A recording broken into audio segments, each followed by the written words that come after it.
കടത്തിൻ്റെ കാര്യത്തിൽ കിടക്കണിയിൽപ്പെട്ടിരിക്കുന്നു എന്ന് പറയുന്ന സമയത്ത് സംസ്ഥാന സർക്കാരിൻ്റെ വ്യക്തമായ കണക്ക് കേന്ദ്ര സർക്കാരിൽ നിന്നുള്ള പട്ടിക പുറത്തു വന്നിട്ടുണ്ട്. 14ാം സ്ഥാനത്ത് മാത്രമാണ് കേരളം ഇന്ന് കടക്കണിയിൽ നിൽക്കുന്നത്. അതിന് തൊട്ടുമുന്നിൽ നിൽക്കുന്ന സംസ്ഥാനങ്ങളേതാ? BJP-യും JD-യും ഭരിക്കുന്ന ബീഹാറുണ്ട്, ജമ്മു കാശ്മീരിലാണ് 1ാം സ്ഥാനത്ത്, രാജസ്ഥാൻ 11ാം സ്ഥാനത്താണ് നിൽക്കുന്നത്, ഏറെക്കാലം കോൺഗ്രസ് ഭരിച്ച പഞ്ചാബ്, ആം ആദ്മി പാർട്ടി ഭരിച്ച പഞ്ചാബ് 4ാം സ്ഥാനത്താണ് നിൽക്കുന്നത്.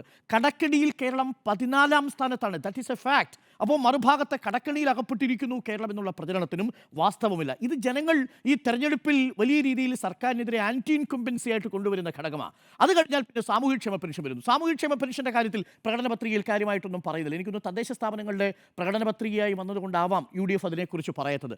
പക്ഷേ നോക്കൂ, കയ്യിൽ 3200 രൂപയാണ് ഈ കഴിഞ്ഞ മാസം സാമൂഹ്യക്ഷേമ പെൻഷനായിട്ട് ഒരു വയോധിക വാങ്ങിയിരിക്കുന്നത്, അല്ലെങ്കിൽ ഒരു വൃദ്ധൻ വാങ്ങിയിരിക്കുന്നത്, 60 വയസ്സ് പിന്നിട്ടൊരാൾ വാങ്ങിയിരിക്കുന്നത്. ഇത് ഉണ്ടാക്കാൻ പോകുന്ന ചെറിയ മാറ്റമല്ല. അത് ജനങ്ങളുടെ കൈകളിലേക്ക് അവരുടെ ജീവിതത്തിൻ്റെ ഒരു മാറ്റമായിട്ട് ഈ പണം കയ്യിലെത്തുന്നു എന്നുള്ളത് ചെറിയ കാര്യമല്ല.